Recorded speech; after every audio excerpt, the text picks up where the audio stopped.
Alô, alô, pessoal. Eu sou Érico San Juan e este é o Ilustre Podcast. Um podcast com gente muito ilustrada aqui na TV Metropolitana de Piracicaba, no canal do YouTube da TV Metropolitana de Piracicaba e também no canal próprio do Ilustre Podcast. Toda quinta-feira, às 8 da noite, temos um episódio novinho em folha aqui na TV Metropolitana e no canal do Ilustre Podcast. E a gente vai fazer aqui a parte 2 de uma conversa, de um papo muito legal, muito produtivo e que deu gancho para um outro tipo de pergunta aí que muita gente vai se fazer e que nós vamos responder aqui. Como publicar um livro? O Ilustre Podcast está trazendo de volta, depois de menos de um mês, olha só. Estamos trazendo de volta aqui a editora, produtora editorial, revisora, Érica Alonso. Seja bem-vinda mais uma vez, Érica. Olá, meu xará, tudo bem? Boa tarde, muito obrigada por esse repeteco. Acho que vai ser bem legal, porque é uma curiosidade mesmo que as pessoas têm. Vamos falar um pouquinho disso daí. Um pouquinho, eu diria, não só, né? Um poucão, que a curiosidade é imensa, né? É verdade. Muito bem. Érica, no final, como eu comentei agora, né? Esse gancho para... A gente começou primeiro falando, na primeira conversa que a gente teve, né? Do ofício da editora, da produtora editorial. Como é que do lado da editora é feito um livro, é produzido um livro. Desde a chegada do original lá, hoje por e-mail, né? Do autor do livro, a preparação que o livro, esse original, passa nas mãos da editora até chegar nas livrarias físicas ou virtuais, os exemplares impressos, né? Só que agora a gente vai falar do lado do autor, né? E do autor iniciante, aquela pessoa que escreve talvez desde muito criancinha, né? E tem uma vontade danada de ter o seu nome estampado, impresso na capa de um livro bonito, bem impresso, e sonha em fazer com aquela obra um sucesso tão ou maior que um livro do Paulo Coelho. Aqueles sonhos, talvez, juvenis da pessoa, né? Ela projeta lá em cima lá a expectativa dela de publicar uma obra e essa obra fazer um sucesso, ser um objeto de reconhecimento, esse autor, essa autora, né? Então, a gente vai desenvolver esse assunto, mas vamos começar aí pela pergunta fatal aí. Como publicar um livro, Érica Alonso? Olha, Ico, hoje posso falar que hoje em dia, comparado a alguns anos, isso está um pouco mais fácil no sentido por causa das gráficas que imprimem sob demanda. Quando eu comecei a trabalhar, e a gente retoma um pouquinho, né, aquele papo da nossa primeira conversa, lá no primeiro podcast, quando eu comecei a trabalhar lá na Editora Moderna, em 2001, há quase 25 anos, as tiragens de livros elas eram muito altas para baratear custos. Então, as tiragens eram de 2.000, 3.000 exemplares, era coisa muito grande, porque precisava baratear, e só se barateava com uma tiragem muito alta. Hoje, nesses nossos dias agora, existem as gráficas digitais sob demanda que você consegue imprimir 1 exemplar, 5 exemplares, 10 exemplares. Então, isso torna o trabalho mais fácil e o caminho para o autor também, o caminho para ele chegar nisso é muito melhor. Então, as etapas editoriais, elas continuam, elas são mantidas, o livro precisa passar por um trabalho de texto, que é aquela nossa conversa do copydesk, da preparação de texto. O livro precisa de ter uma cara, né? Que cara o meu livro vai ter? É aí que entra o projeto gráfico, uma edição de arte.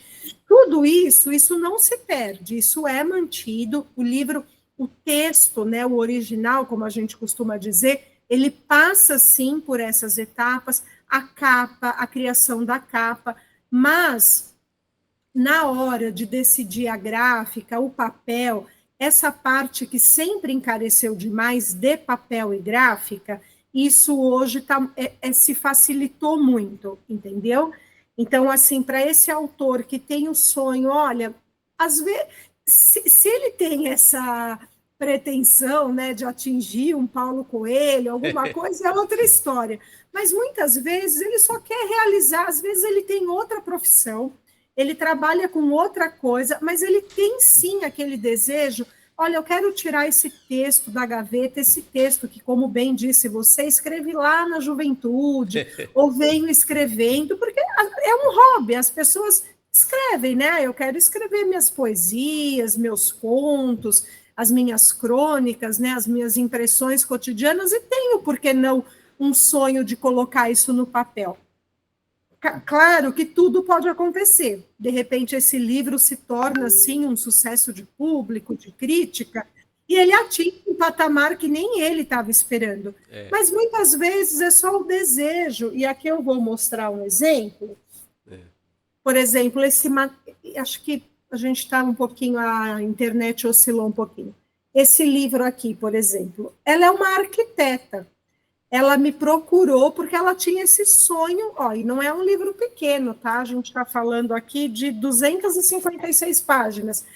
Ela tinha essa história escrita, que é uma história que conta a família dela, conta a história da família dela. Ela é uma arquiteta bem-sucedida, mas ela tinha o desejo de colocar isso no papel. E ela bancou todos os custos. Eu entrei nesse projeto como revisora, eu não fui a produtora editorial da obra, ou seja, eu entrei só na parte da revisão, ela que cuidou da diagramação, do projeto gráfico, da capa, foi atrás de gráfica, então eu não produzi a obra como um todo, eu fiz uma das etapas. E aqui é o resultado disso que a gente está conversando. Na época, eu me lembro que ela falou que ia fazer uma tiragem de cerca de uns 100 exemplares, porque isso estava perto do Natal, então ela reuniria a família e iria presentear os familiares. Então, essa foi a pretensão dela. Eu não conversei mais com ela depois para saber, olha, foi sucesso de crítica, todo mundo gostou, você vai fazer uma tiragem maior, pretende vender? Esse foi um caso de um desejo, um sonho de colocar no papel uma história familiar e de presentear esses familiares.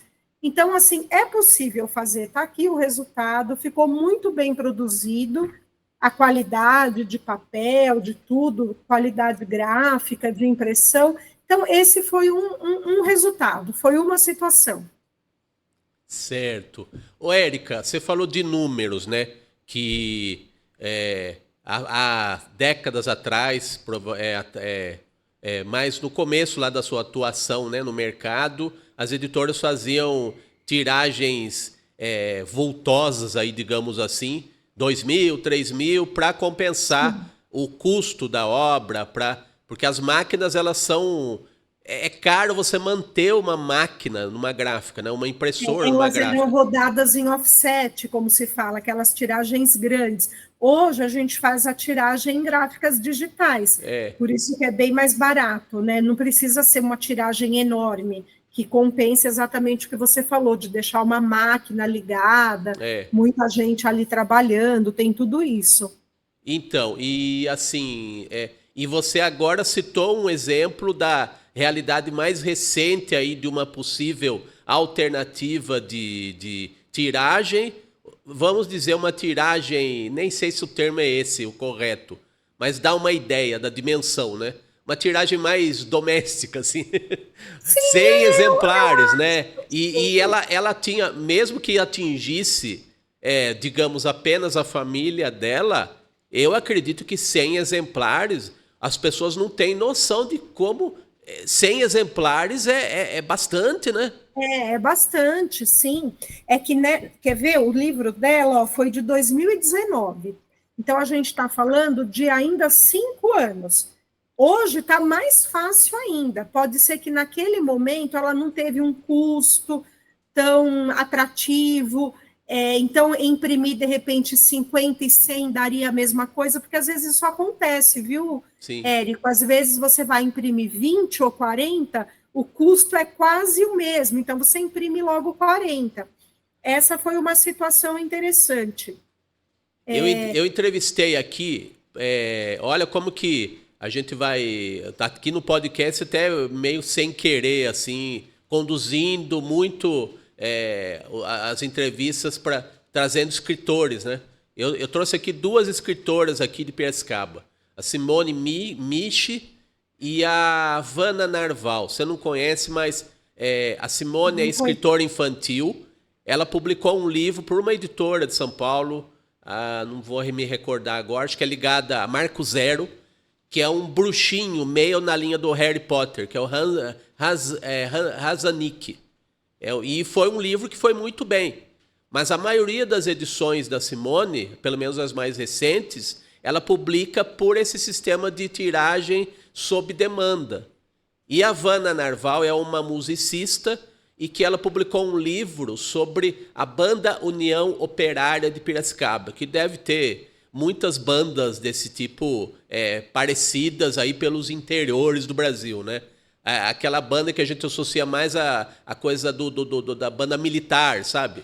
Sim. Então ela fez, a partir da tese de mestrado dela sobre a Banda União Operária, ela também fez um livro sob demanda. Ela estava dizendo aqui na entrevista que ela me deu aqui, papo que a gente bateu papo aqui, que ela pediu para a editora 60 exemplares, comprou 60 exemplares para fazer a tarde de autógrafos, né?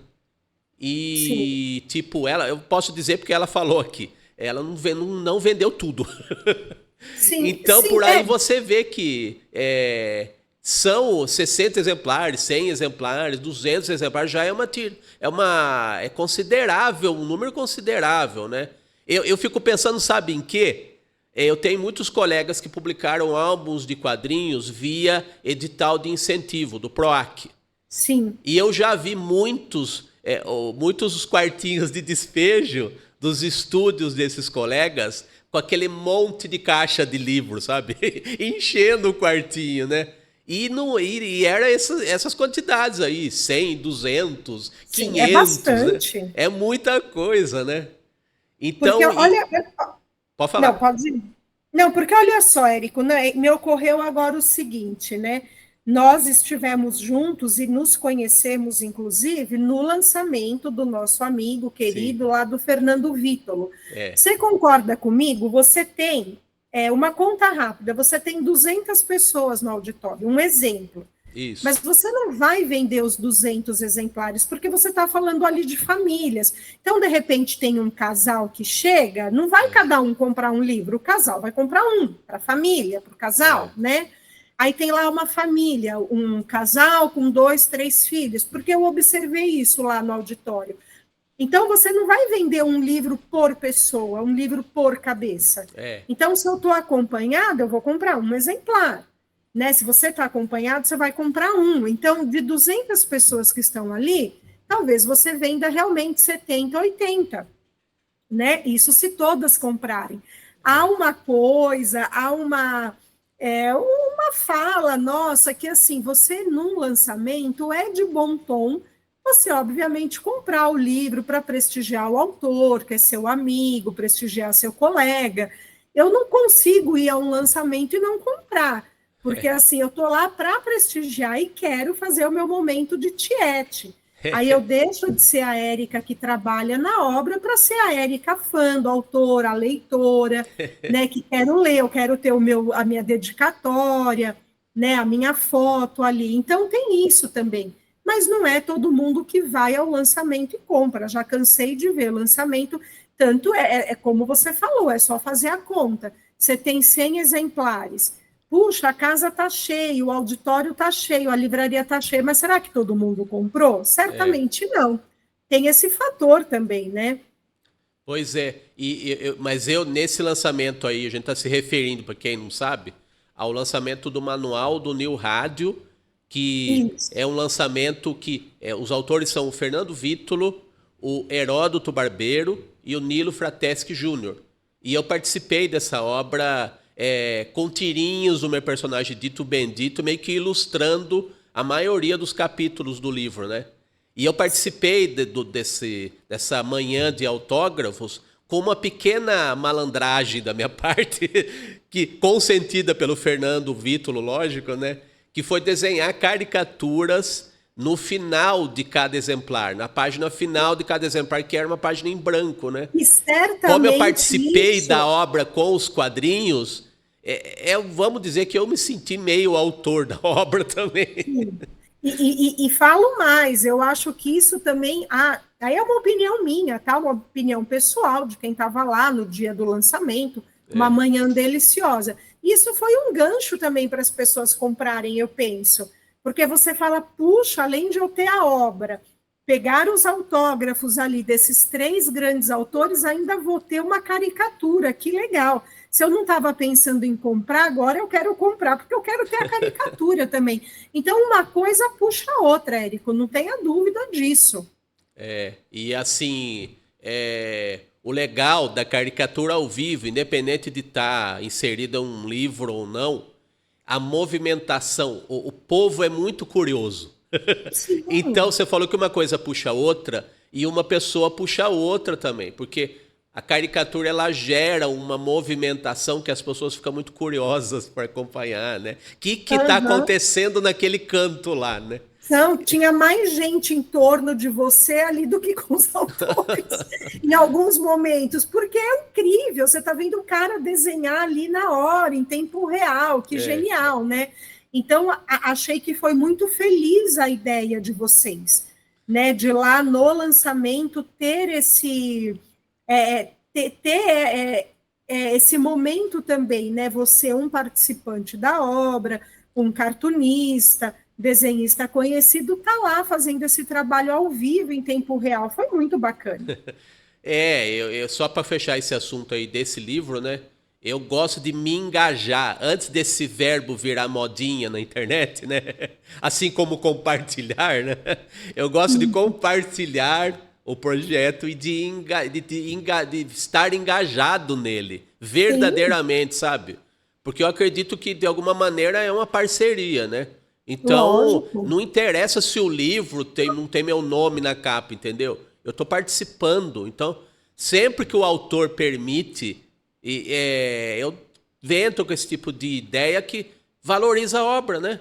A minha participação, eu não preciso ser protagonista, eu sou participante e eu quero que a obra dê certo, né? Claro. Então, se der certo para os autores, vai dar certo para mim, é uma troca, né? Sem dúvida.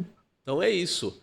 E, Érica, vamos voltar aqui para o nosso assunto, né? Aquele pobre autor, aquele autor idealista, aquele autor até com um sentido meio romantizado de publicar um livro, né? Eu queria fazer uma pergunta já para os autores começarem a chorar. Ô, Érica, qual é o gênero? Pode ser até uma opinião pessoal, mas eu acredito que você vai usar da sua expertise, de repente, para aconselhar. Não queremos ser estraga-prazeres, mas acho que algum ou outro espectador vai chorar inevitavelmente. Qual é o gênero que você não recomendaria para um autor se aventurar a procurar uma editora para publicar a sua obra genial? Então, a questão é assim, eu não sei se a pergunta, porque olha só, ele pode escrever poesia, ele pode escrever conto, ele pode escrever uma novela, um romance, isso aqui tudo dentro desse âmbito da ficção, certo? Certo. Esse livro que eu mostrei, por exemplo, isso daqui ele está um pouco puxado para o ficcional, embora eu saiba que é a história da família dela, com personagens fictícios. Mas eu acho que a pergunta aqui, Érico, é saber a editora que procurar, entendeu? Eu acho que é um pouquinho diferente. Quando eu trabalhava na Moderna, e depois fui para a Saraiva, e depois fui para a Editora do Brasil, veja, são editoras essencialmente didáticas. Elas publicam ficção? Publicam, mas ficção infanto-juvenil, que tem também como objetivo a adoção escolar, as compras de governo. Então, por exemplo, uma autora como essa daqui, se batesse na porta da Moderna, como muitos batiam, é claro que a Moderna não tem nenhum interesse em publicar isso.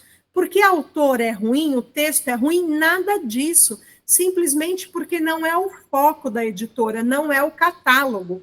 Então, era isso que a gente, e eu, no meu trabalho ali, na minha jornada de trabalho, uma das minhas atividades, um dos meus afazeres, era dar esse atendimento para esses candidatos a autores, Sim. justamente explicando, não tem nada a ver com a sua obra, a questão não é a sua obra, não é você, simplesmente aqui não é o catálogo adequado para isso. Isso é aqui muito importante você dizer, né, Érica? Porque não é você não escrever poesia, por exemplo. É você procurar uma editora que publique poesia, né? Exatamente. Só que o autor, Érico, ele não sabe disso. Para a gente, né, para mim, que estou dentro de uma editora, para você que, de certa maneira, lida com isso, para você esse entendimento, essa conexão, bom, se eu quero publicar poesia, vou atrás de uma editora que publica poesia. Se eu quero publicar, quero publicar um livro didático, por que não? Né? Eu tenho aqui meu entendimento de matemática, de redação, de geografia, vou procurar uma editora didática. Mas para as pessoas, assim, no dia a dia, isso não é tão, né, palpável. Então, como essas editoras didáticas, elas estão muito dentro de casa. Por quê? Por causa do livro dos filhos, dos livros didáticos. Então, são nomes conhecidos. Falar em Moderna, falar em Ática, em Scipione, Saraiva, Editora do Brasil, FTD, as pessoas têm esses nomes na cabeça. Então, eu vou procurar para publicar meu livro onde? Nessas editoras. E é onde não vai acontecer, porque a editora não tem interesse, simplesmente porque não é o catálogo dela, não é o foco dela, não é o nicho dela, entendeu? E aí, o que eu falava para os autores, que eu acho que é uma dica que hoje é muito mais válida ainda. Vá para dentro de uma livraria, vá para uma livraria e fala lá com o vendedor. Onde está aqui o setor, né, a prateleira de ficção mistério? De romance, de poesia, de religioso. Eu vou lá para a prateleira e vou começar a olhar os livros e vou anotar os nomes. Então, por exemplo, se eu tenho um livro de poesia, puxa, ele me indicou aqui a prateleirinha de poesia. Tem muita editora lá que faz poesia. Vou anotar o nome destas editoras, vou dar uma olhadinha aqui, né, naquela nossa página de créditos, que sempre nos ajuda, porque lá você tem os dados da editora, deve ter um e-mail de contato, um telefone, e é para essa editora que eu vou oferecer o meu material. Essa editora pode ter interesse, por quê? Porque ela está no nicho, ela já publica isso. Então, esse era um dos caminhos. Eu falava, olha, a editora não tem interesse, e não tem nada a ver com a qualidade do material, mas simplesmente porque aqui não faz parte do catálogo. Mas você pode procurar editoras que se interessem. Então, esse é o primeiro passo. Vou procurar editoras que dialoguem, que tenham a ver com o que eu publico. Agora, um segundo passo, e a caminhada continua árdua. Uma coisa, Érico, é a editora receber originais de autores conhecidos, autores consagrados, autores que já são da casa. Outra coisa é ela receber um original do fulano Beltrano, como você bem pôs aí na nossa capinha. Então, assim, a editora, ela tem também uma meta de publicação, seja mensal, semestral, anual. E aí tem aquele peso do comercial. Eu vou publicar uma obra de alguém que já está dentro da casa, de que já tem um certo nome no mercado, já tem uma consolidação, ou vou apostar aqui totalmente em alguém inédito, desconhecido? É claro que se tiver ali uma qualidade, algo que a editora enxergue, porque todo mundo começou um dia assim, né? Autor, você fala de Paulo Coelho, um dia ele começou com uma obra que caiu nas graças, foi para a segunda, terceira e assim foi. Então, tem muitas nuances aí. A editora fala, olha, eu vou apostar nesse autor inédito porque o material dele tem muita qualidade. Então, eu vou apostar, vai ser a minha aposta do ano. Né? Então, segundo passo, primeiro, vou procurar uma editora que tenha a ver com o meu material, que tenha a ver com aquilo que eu estou escrevendo no sentido de gênero mesmo, de nicho. O segundo passo é essa editora, então, que tem a ver realmente fazer uma avaliação e resolver apostar, ou simplesmente, olha, vou recusar, porque, enfim, vou recusar. E aí você tem o terceiro passo, Érico, que é onde a gente começa a entrar na questão da autopublicação e numa publicação independente. Ou seja, o autor ele não quer ficar esperando a boa vontade das editoras ou esperar que a editora dê uma chance para ele. O que ele vai fazer? Vou criar o meu próprio selo, que foi o que a minha querida, que ela é uma amiga, inclusive, a Ana Dantas, roteirista, jornalista, autora de mão cheia, resolveu fazer. Ela cansou de ficar esperando a editora aceitar ou não o material dela. Ela criou um selinho, vou até aproximar mais aqui, chamado Maria Moringa. Ela criou esse selo editorial e hoje ela está publicando suas próprias obras. Com o maior capricho, não deixa nada a desejar de um livro que você vê na livraria. Tá vendo? Ó, ilustrado, super bonito. Esse é um. Esse eu também participei como revisora. Olha que bonito. Infantil, olha ó. Isso. Formato grande, 100% ilustrado. Tá vendo? Uhum. Um livro super bonito. Então, ela criou o selo dela, Maria Moringa. Hoje ela publica as obras dela. Ela está consolidando uma rede de vendedores, distribuição. Ela vive na Bahia. E ela está buscando o próprio caminho, quer dizer, não quero ficar na mão das editoras. Agora, é claro, eu vou bancar todos os custos, sem dúvida nenhuma, e vou vender. Vou formar vendedores, vou para a porta de escola, e ela tem toda uma tratativa, né, de distribuição. Aí eu não vou entrar muito no mérito, porque essa parte de distribuição e de comercial, ela é um pouco mais delicada, eu nunca atuei nisso. Uhum. E como diria uma antiga chefe minha, fazer livro é fácil, difícil é você vender e distribuir, olha o tamanho desse país. Né? Você entra numa livraria, a livraria está abarrotada até o teto de livro. Então, como eu faço o livro chegar no público? Isso depois a gente pode até pensar em chamar alguém para vir conversar com a gente dessa área mais comercial e de distribuição. Sim. Porque aí você está falando já de uma outra coisa, entendeu? Eu aqui, Érica, estou na seara da produção do livro, das etapas de publicação e de como esses autores estão correndo atrás aí dos seus sonhos e dos seus objetivos. Essa parte de distribuir, comercializar, é uma outra etapa muito importante do processo, que a gente pode, talvez, depois falar disso, chamar um outro convidado. Legal. Nossa, é um universo gigante, né? Numa resposta você já falou, já tem muitas pontas aí que a gente pode explorar, né? Sim, porque mas deixa eu te falar uma coisa. Eu chegar na editora, poxa, não é aquela editora, ela me bateu a porta. Sim. Vou para a editora que poderia se interessar, mas ela também não quer, seja porque ela já tem muito original para publicar, não sou conhecido ainda. Vou desistir? Não vou. Mas aí eu vou ter que bancar literalmente esse meu sonho, entendeu? Então, mas você sabe, ia falar, essa maneira de já começar a ter uma compreensão do processo como um todo, desde a criação da obra até a impressão e passando pela comercialização e distribuição, eu acredito que para quem esteja disposto, é um aprendizado muito rico, sabe? Porque você tem a compreensão do processo todo.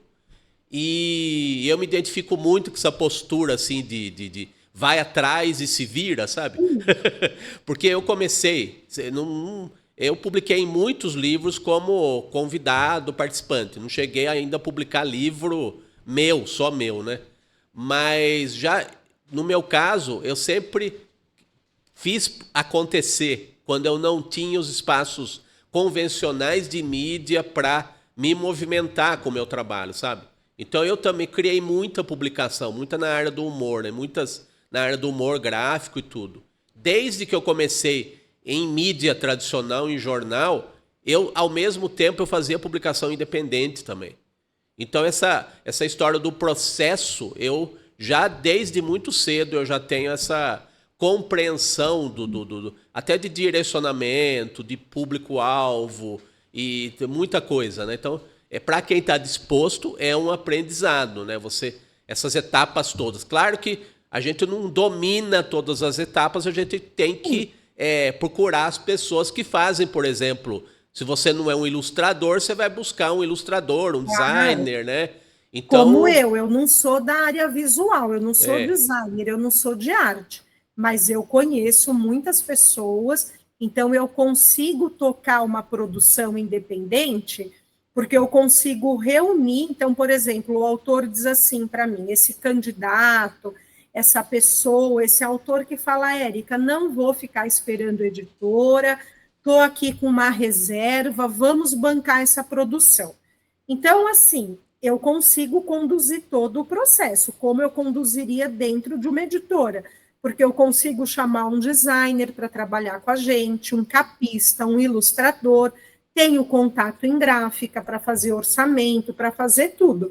Então, assim como dentro da editora eu recebo o original e recebo da gráfica, se eu tiver um candidato autor, né, se eu tiver esse autor que tem esse desejo, eu consigo trabalhar com ele em todas as etapas e entrego para ele da gráfica. Esse daqui é um exemplo bom. Esse aqui é o Chão de Cabelos, do Pacheco. O Pacheco é um senhor que hoje tem mais de 80 anos. Olha. E ele foi um grande cabeleireiro das décadas de 70 e 80, com uma história brilhante. E ele tinha muita vontade, aquela história, né? Ele tinha muita vontade de pôr essa história no papel. Não é que agora, com 80 anos, quero ser um escritor. Até pode acontecer, volta para aquilo. Vai que faz sucesso, vai que uma editora falou, traz para cá, deixa eu fazer agora a segunda edição. Mas ele continua cortando o cabelo até hoje, e ele queria simplesmente, no aniversário dele de 80 anos, ter esse livro para comemorar. Nós começamos a produção desse livro, tem várias fotos aqui dele, ó. Eu fiz a edição e revisão de texto, chamei uma colega, uma amiga, para fazer a edição de arte, projeto gráfico, diagramação.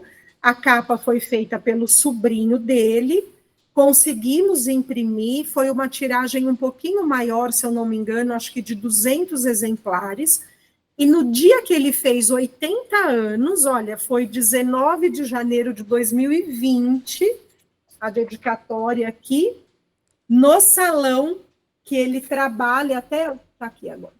No salão que ele trabalha até hoje, ele fez o lançamento lá, com bolo, com convidados, com colegas da área, e ele vendeu por um valor ali, eu nem vou dizer simbólico, mas um valor, nesse caso ele não presenteou, nesse caso não foi presente. Ele vendeu por um preço que pudesse, pelo menos, cobrir as despesas que ele teve. Então, assim, tem muitas possibilidades, né? Nesse caso, ele falou, eu tenho esse sonho, quero colocar no papel, não vou deixar de fazer isso, hoje tem essa possibilidade, e no dia, então, eu sei que até hoje ele vende ainda alguns exemplares, porque ele vai em feira de cosmético, olha só, 80 anos, atuante ainda, ele vai em feira de cosmético, ele é convidado para algum lugar, ele bota os livrinhos na mala, na bolsinha dele lá e vende. Não sei por quanto ele está vendendo, se R$ 60, 70, não sei. E ele vende. Assim, isso já está pago, ele já pagou esse trabalho, ele me pagou os demais parceiros, isso está pago. O que ele vender agora é para ele. Então, assim, dá para fazer muita coisa. Que orgulho que deve ser, né, Érica? Olha, Sim. Tá aqui a minha história, né? É a história dele aqui, olha. A história de sucesso do cabeleireiro do século XX. Ele foi para a Europa, era jurado de programas, assim. Sim. A trajetória dele é belíssima. E, ó, um livro de 208 páginas. Muito Com bem cuidado, fotos, né? com Que uma linha do edição linda, né? tempo. Sim, é um livro que você pode achar na livraria. É como eu falo, é um livro que não... Porque também as pessoas podem pensar assim, ai, mas vai ser uma produção caseira? Não, não tem nada de caseiro. Sim. Né? A única coisa que tem é que a gente não está dentro de uma editora, com aquela estrutura. Porque hoje é como a gente vem falando, a gente faz tudo assim, no virtual, recebo o arquivo, mando o arquivo. No caso do Pacheco, a gente fez vários encontros presenciais, até por causa da idade dele, porque a gente também queria se conhecer, então tinha essa possibilidade. E era super legal, né? Mas não tem nada de caseiro na produção. Você tem um projeto gráfico bonito, diferenciado, uma impressão de muita qualidade, sabe? Um papel com uma gramatura legal. É claro que isso impacta em orçamentos, né? Por isso que quando a gente faz um orçamento na gráfica, a gente faz, olha, eu quero com esse papel 80 gramas, 90 gramas, quero com uma orelha assim ou não, e depois você vai resolver, a gráfica faz o orçamento que você pedir, e ali você bate o martelo naquilo que seu bolso também pode comportar. É um caminho muito interessante, né? Porque eu imagino assim, ô Érica, nem imagino, eu observo isso há muito tempo, né? No Brasil, há um potencial sempre inexplorado pelo tamanho da população e o quanto ela não é devidamente alfabetizada, né? Então, é uma população imensa e o mercado editorial, mesmo que atinja muita gente, principalmente com os livros didáticos, né, que eu suponho que eles tenham as maiores tiragens, né, no mercado editorial, sempre é um mercado a ser muito mais explorado e que pelas razões educacionais aí o mercado não é explorado no tamanho que ele é mesmo. A população é muito maior do que os livros que são vendidos, né? Que ainda é uma porção pequena, né? Ínfima, na verdade, né? As pesquisas, elas trazem isso, né? Que se for pensar por pessoa, por brasileiro, um brasileiro não lê em média 2 livros por ano. Né? Tem essas pesquisas. Mas olha a Bienal aqui, né? Eu acho que a Bienal, ela foi um exemplo, ela é ainda um exemplo muito bom, porque foram 722 mil visitantes na Bienal. Ela bateu recordes de público, de livros vendidos, de expositores. Eu consegui um dia só a Bienal. Eu fui no último fim de semana, na sexta-feira. Aqueles corredores estavam lotados, e lotados de jovens. Os jovens, isso foi também, não sei se uma surpresa, mas o número de jovens da Bienal esse ano, comprando livro, adquirindo. E aí, quando a gente fala em Bienal, né, Érico, a gente não está falando de livro didático. Sim. Você está falando de livro de interesse geral, de tudo. Você tem ficção, você tem culinária, você tem livro informativo, você tem tudo, todos os gêneros, e a gente não está falando de livro didático. Ninguém vai lá para comprar um livro didático. Vai comprar um livro de interesse geral, de ficção, de não ficção, e a Bienal estava lotada e bateu recordes. Então, assim, isso mostra mesmo, e outra coisa, mostra o interesse das pessoas, sim, no livro. Também pequenas editoras, essas editoras alternativas, tinha um stand lá chamado Fraternidade de Escritores, ou seja, um lugar em que vários autores independentes, desses aí independentes, se uniram para bancar aquele pedacinho de estande e levar seus livros lá. Vou levar meu livro aqui na mochila, o livro é meu, eu não estou por nenhuma editora. Trouxe aqui 20, 30 exemplares e vou tentar vender, vou convidar os amigos, vou divulgar na rede social, vou ter ali a minha tarde de autógrafo. Então, você via editoras maravilhosas, com seus estandes ali, as consagradas, né? Mas você via esse tipo de movimento também, e super legal, porque eu fui acompanhando na rede social, o lugar vivia cheio, porque os autores iam se revezando, cada dia tinha ali o seu momento, né?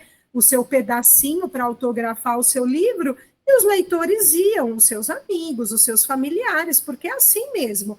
E é nisso, como você bem falou, pode chamar a atenção de uma editora maior e falar, opa, traz para cá esse livro que eu vou dar mais visibilidade para ele. Só que o caminho você já começou a pavimentar. Você não ficou esperando ali, uma editora vai me dar uma chance. Tem editoras que demoram meses para dar retorno. A culpa é da editora? Também não é. E aí eu vou falar, porque eu já estive desse lado também. As editoras, hoje em dia, não, porque hoje realmente vem via e-mail, via virtual. Mas na minha época, entre Moderna, Saraiva e Editora do Brasil, até 2012, 2013, mais ou menos, as editoras recebiam pilhas de originais. Você tem que ter um funcionário só para ficar fazendo isso também, né? Porque as pessoas mandavam os originais sem a editora pedir, isso também é um ponto que tem que ser levado em consideração, as editoras não pediam, mas o candidato pegava o endereço da editora, botava lá o seu original impresso, mandava para a editora e ficava ligando. Eu sou aqui o Érico San Juan, tem um original meu aí, a gente tinha que procurar. Tá aqui. Aí, vocês vão publicar ou não? Oi? Está em avaliação ainda. Ainda bem que eu nunca fiz isso, viu? A gente já sabia. Ainda bem que é hipoteticamente falando. Só um exemplo. A gente já sabia que não ia publicar, mas a gente falava, olha, ele está aqui em avaliação, aguarda um retorno do editor. Isso era uma loucura, porque a editora ela não podia simplesmente pegar esse original, jogar no lixo, ainda corria o risco de ser acusada de plágio. Olha só que legal, o cara manda uma coisa sem ninguém ter pedido, aí ele fica te ligando querendo saber se você já tem retorno, a editora tinha que devolver aquilo pelo correio, com aquela cartinha de praxe, aquela cartinha padrão, olha, agradecemos o envio, mas nesse momento não temos possibilidade de publicação. A editora tinha um custo enorme de correio, tanto que na época eu lembro que eu fiz uma pesquisa para apresentar até para minha chefe, eu entrei no site de várias editoras e no próprio site algumas editoras já falavam, não estamos recebendo originais. Algo como, se você mandar, vai ser por sua conta e risco, e tampouco vamos devolver os originais recebidos, porque se chegava um calhamaço de original. Hoje em dia, certamente, isso não é mais feito, só que você também entulha o e-mail de um editor, de um produtor que está lá trabalhando nas obras que ele já tem contratadas, mas ele tem que dar retorno para esse candidato, percebe? Então, isso é uma parte, Érico, do trabalho que realmente muita gente desconhece. Sim. Mas é delicado, como você falou, é bem delicado, né? Mas isso não acontece, Érica, com editoras maiores? As editoras maiores não são mais assediadas, digamos assim? Sem dúvida. São porque são esses nomes, como eu falei, ou porque tem a memória, né, dos livros didáticos, eu vou mandar para a Moderna, eu vou mandar para a FTD. Ou então, sou muito mais pretensiosa, eu vou mandar para a Companhia das Letras, vou mandar para a Intrínseca, vou mandar para a Sextante. Pode mandar. E realmente vai ter alguém ali que vai responder, que vai fazer essa recepção, mas eu já adianto, isso demora. né? Porque imagine, você já tem o seu trabalho do dia a dia, dessas obras que já estão em produção, que já estão contratadas, com um contrato firmado. Então, o produtor ele já está trabalhando com isso. Imagina ele receber um monte de e-mail de originais para ele avaliar e realmente defender ou não ali uma publicação. Poxa, olha, esse original aqui realmente pode dar samba, parece que é um material interessante. Vamos dar uma atenção para isso? É. Pode acontecer, só que vai demorar muito para ele ter esse retorno, esse autor. É por isso. E assim, eu acho que de tudo que nós falamos até agora, né? A gente está falando, é um universo de 1000 possibilidades, né? Acho que talvez a maior lição, vamos chamar assim, para os iniciantes é que, para mim pelo menos, é que tudo tem um percurso, tudo tem um caminho. Sim. Ninguém faz sucesso do nada. Pode perceber, todo mundo pode dar uma atenção para as trajetórias de gente que um dia fez sucesso, até chegar naquele sucesso que muitas vezes define a vida da pessoa com aquele sucesso. Teve um caminho para chegar até lá. Às vezes anos, décadas, né? Não que não se possa ter um estouro instantâneo de uma pessoa, de repente, muito jovem, explodir com algum sucesso, né? Mas, assim, a gente falou no começo dos livros feitos com... que editoras atendem autores fazendo livros sob demanda, né? É um caminho. Eu acho que isso daí é um início interessante, né? Vamos dizer, começar de baixo, sabe? Sim, sim. Eu acho que você pode alcançar até uma trajetória digna, sem explodir, sem de repente ser um best-seller, mas de repente você trilhar um caminho que você pode de repente conquistar um público, até pequeno, mas um público, né? Então o seu nicho, você conquistar um nicho próprio, até por que não, né? Sim. A minha primeira recomendação seria essa. Eu tenho um texto na gaveta, um texto aqui escrito na gaveta, modo de falar, porque antes era manuscrito, ficava na gaveta. Muita gente ainda deve escrever à mão, ou eu tenho um texto aqui no computador, armazenado, arquivado, bonitinho. Meu primeiro passo, que tipo de texto que é esse? É uma memória afetiva? É um trabalho... É uma poesia, é um conto, é um romance? Vou tentar, então, buscar editoras que estejam alinhadas com esse gênero que eu proponho, a primeira coisa. E vou tentar oferecer, isso pode, não tem nenhum problema, pode oferecer. Nas bienais, nas feiras de livro, você vê muito autor tentando fazer contato ali com os editores, olha, como eu faço para mostrar um trabalho, tal, tal. Então, esse ainda é um caminho válido. Quando eu dou a dica da livraria, é para isso, porque na livraria você tem uma grande vitrine de muitas editoras. Então, eu vou ali com o vendedor, olha, cadê aqui o pedacinho de mistério, né, de ficção científica? Ah, tá aqui. Vou anotar essas editoras que já publicam nessa linha. Vou tentar um contato. Segunda possibilidade, independentemente de qualquer editora, eu quero fazer... Seja porque eu vou vender, vou dar de presente, não importa, eu quero realizar o meu sonho. Então, eu vou buscar alguns contatos. Aí, no caso, teria que ser via um produtor editorial, porque é um caminho, né, de como eu transformo esse texto digitado ou manuscrito num livro. Então, o produtor, no meu caso e de tantos outros colegas, tem como fazer um orçamento de revisão, de projeto gráfico, de edição de arte, de possíveis ilustrações gráfica. Você precisa, então, para começar, de mais ou menos isso, para você, então, tornar esse projeto viável. Quer embarcar? Quer fazer? Quero. É uma possibilidade também. Alguns autores que começam com uma história, com 2 histórias, daqui a pouco vem, então, a possibilidade de vou criar o meu selo, né, que foi o exemplo que eu dei aqui da Maria Moringa, e tem mais esse outro aqui, que é uma gracinha, a Shirley Cesário. Ela também tem uma história muito legal, essa moça. Trabalhou na área financeira durante muitos anos, muitos, quando ela foi mãe, ela viu na maternidade algo assim: quero contar histórias, eu sou contadora de histórias, vou contar as minhas histórias.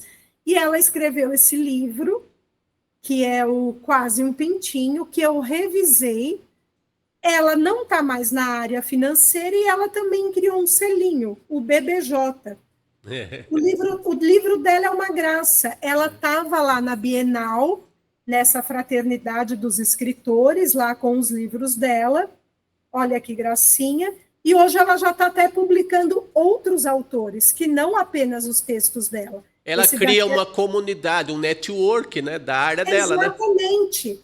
E aí, assim, eu conversei com elas hoje, porque a gente ia ter aqui o nosso bate-papo, e eu falei que ia falar um pouquinho do trabalho delas e tudo mais, e eu queria e era uma curiosidade, por quê? Tanto com a Ana Dantas como com a Shirley, nos 2 selos editoriais, eu fui revisora, editora de texto. Eu não fiz a produção, elas tocaram. Ou seja, eu não sei a tiragem desses livros. Uhum. Aí hoje eu dei uma de xereta, eu falei, meninas, vocês podem me contar, até para eu levar esse assunto. E eu fiquei surpresa. A Ana Dantas me relatou que ela fez uma tiragem de 500 exemplares, tiragem boa, grande, de editora até de médio porte, não é uma tiragem pequena, e a Shirley me relatou que ela fez uma tiragem de 300 exemplares, que eu também considero uma tiragem e tanta, porque eu estou aqui falando de 50, de 80. Então, assim, olha só, pessoas que estão bancando os seus sonhos, estão correndo atrás de espaços, vai ter uma feira, vou tentar pôr minha banquinha lá na feira. Bem que eu faça isso em grupo com outros autores, que é a tal da fraternidade, entendeu? Sim. É interessante, né, Érica? Eu acho que a gente poderia... Só reforço a qualidade da produção. Sim. Eu recebi esse daqui na semana passada, gentilmente a Carla me enviou pelo correio. Eu fiquei impressionada com a qualidade do papel, com a qualidade gráfica. É como eu falo, é um livro que você encontra na livraria, é uma graça de livro. Hoje, eu acredito que está muito diferente até de antes da internet. É um marco, né? A internet é um marco no mercado editorial também, né? Hoje em dia, até as tecnologias também permitem, e o custo mais acessível, gráfico também, permite que os autores novos e os que se aventuram a seguir de forma independente no mercado e criarem o próprio mercado, eles têm praticamente os mesmos recursos que só as editoras maiores tinham, né? Exatamente, é isso mesmo, Érico. E aí eu só quero comentar só rapidinho mais 2 coisas aqui, porque o nosso tempinho já vai indo. Sim. Eu lembro uma coisa bem interessante de livro escrito por criança. Quantas mães eu atendi dizendo assim, ai, minha filha escreveu uma historinha tão linda. Claro, né? Eu sou mãe de uma menina de 8 anos. Claro que a história da minha filha é linda. E assim, ai, como que eu faço para publicar? Então, assim, dentro de uma editora grande, isso é muito, muito difícil. Teria que ser alguma coisa assim, uma criança, uma pequena famosa, né? Vamos colocar em linhas bem claras, bem sinceras. Talvez a filha de uma pequena famosa, uma pequena celebridade, teria um percurso mais fácil e rápido dentro de uma editora. Um material que fosse, de fato, excepcional, de um editor olhar e falar, nossa, que incrível, vamos fazer, vamos apostar. E hoje, volto para a questão, com a possibilidade de uma produção independente, essa mãe realiza esse sonho. Faz ali, vai ter a festinha do meu filho daqui a 6 meses, a lembrancinha de aniversário vai ser um livrinho escrito e ilustrado por ele, sim, porque dá para fazer, entendeu? Claro, eu vou bancar, isso tem um custo também, mas é possível. E aí, só assim, para fechar um pouco, talvez, né? Fechar, já deixando em aberto, eu estive uma vez no Sesc, eu frequento bastante o SESC, gosto das propostas ali, das atividades gratuitas, tal, e tinha uma autora indígena fazendo um trabalho ali de contação de histórias ancestrais, aquela coisa da roda e tudo mais, né?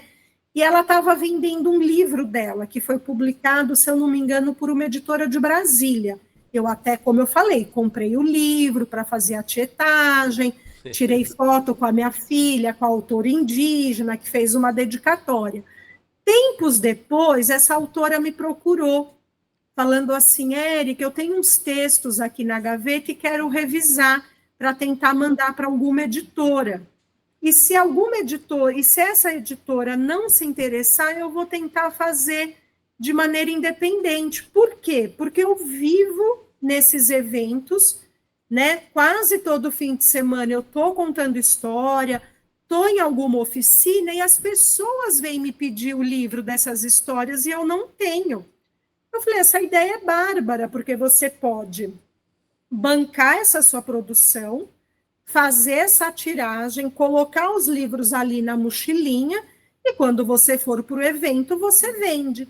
Só que nesse tempo que a gente ficou conversando e eu fiquei revisando as histórias dela, uma editora a procurou. Olha, foi um desfecho mais legal. Uma editora a procurou dizendo, olha, eu tenho interesse em fazer uma publicação. Até porque a gente vê esse movimento, né? A literatura negra, a literatura indígena, a questão da equidade e tal. E aí ela pegou, então eu revisei para ela, deixei tudo redondinho, bonitinho, e ela apresentou para a editora. Então estava em processo de avaliação e uma possível contratação por parte da editora. Mas ela mesma se tocou, ela falou, poxa, eu estou nos eventos, as pessoas vêm me procurar e eu não tenho material. Então eu vou fazer. Vai me custar um pouco nesse primeiro momento, claro, mas depois, se vender tudo, eu reponho o que eu gastei, e aí volta para aquilo que você falou. Uma editora pode abrir os olhos e falar, olha, ela está lá vendendo no SESC. Cada dia, cada domingo, ela vende 10, 15 exemplares, não sei. Vamos tentar dar uma chance e apostar nela, por que não? Então, é isso. O estímulo é muito importante, né, Érica? Eu ia falar duas coisinhas aí que tem a ver com o que você está falando. Eu acabei... não tem nada a ver com o assunto, mas fala dos estímulos, né? Eu fui fazer curso de radialismo, locução, porque eu vi uma palestra de uma radialista locutora. Então ela falou com tanta paixão, com tanto entusiasmo, eu tive a oportunidade, também me dei a oportunidade de ver, de prestigiar a palestra dela, isso me acendeu uma luzinha na cabeça, né? Então eu fui fazer algo, de repente eu acabo descobrindo um outro leque, uma outra possibilidade de comunicação para eu lidar com ela, né? Tanto que eu estou aqui fazendo podcast, né? Sim. Então, e tem outra coisa também que você falou da iniciativa e tal, das histórias escritas por crianças, né? Eu fiz oficinas de criação de livro infantil por crianças. O que era o negócio, a atividade? Eu ia para uma escola e propunha assim, olha, qual é o tema que vocês estão trabalhando com as classes de tal faixa etária lá? Tinha uma escola lá que estava trabalhando com o ipê amarelo, que em frente à escola florescia lá o ipê amarelo numa determinada época do ano, mas eles trabalhavam com esse tema o ano todo em sala de aula. Aí eu falei assim, vamos pegar 3 classes, eu reúno elas e a gente vai fazer uma historinha com as crianças sobre o ipê amarelo. Aí o que eu fazia? Eu ia lá, criançada, é o seguinte, eu vou lançar um desafio para vocês. Tem uma turma aí, tem uma escavadeira elétrica malvadona que quer derrubar o ipê amarelo. Aí o ecossistema em volta do ipê amarelo, os passarinhos lá, os bichinhos lá que habitavam a árvore em volta dela, o ipê, né? Iam impedir essa retroescavadeira malvadona de derrubar o ipê. Então o desafio era esse que eu propunha para a criançada. Como que eles vão ajudar o ipê amarelo barrar a ação da retroescavadeira malvadona. Aí o que a gente fazia? Aí eu falava para a criançada, a gente, a partir desse desafio, dava o desfecho da história, né? E também eu pedia para elas desenharem os personagens, né? Desenhar a retroescavadeira, o Sim. IP e os bichinhos em volta da árvore lá, que iam ajudar a retroescavadeira a não derrubar o IP, né? Aí o que a gente fazia? Dava o desfecho para a historinha a partir dessa premissa aí, né? E eu pegava esses desenhos, todos os personagens, as versões dos personagens desenhados pelas crianças, e a gente fazia uma exposição com todos os desenhos. Então, Aí o que a olha gente fazia? Eu editava o texto e escolhia algumas ilustrações das crianças para comporem o livro, que era uma folha A3 dobrada para o A5. Então você ia abrindo a folha e você ia lendo a história, ia abrindo e ia lendo, né? Com as ilustrações e tudo. E aí a gente pegava essa folha, que era uma folha A3, muito simples assim, com uma gramatura legal, colorida e tudo. Que eu editava, também fazia design gráfico. E aí a gente fazia, junto com a exposição, uma tarde de autógrafos na escola. Fazia impressões desses exemplares, dobradinhos, que era um livro pôster, né? E eu escrevi assim na capa: esse livro foi criado por, em uma linha em branco, para não ter que listar todos os alunos, aí eles assinavam como autores. Então, Então é olha uma que ideia legal. muito simples e que viabiliza literatura também, né? E que estimula, né, essa criança que eu quero continuar escrevendo, eu Ou quero desenhando, contar, né? ou desenhando, É. exatamente. E aí, numa dessa, eu já estava aqui pensando, né? Você monta uma coletânea dessa, É, porque tem escolas que podem ter essa possibilidade é, também, e realmente fazer uma impressão, aí uma impressão um pouquinho mais, assim, digamos, profissional, de é, lançar esse exemplar mesmo, né? é, Mas você estimula essa criança a escrever. Tem crianças que amam escrever, que é. gostam.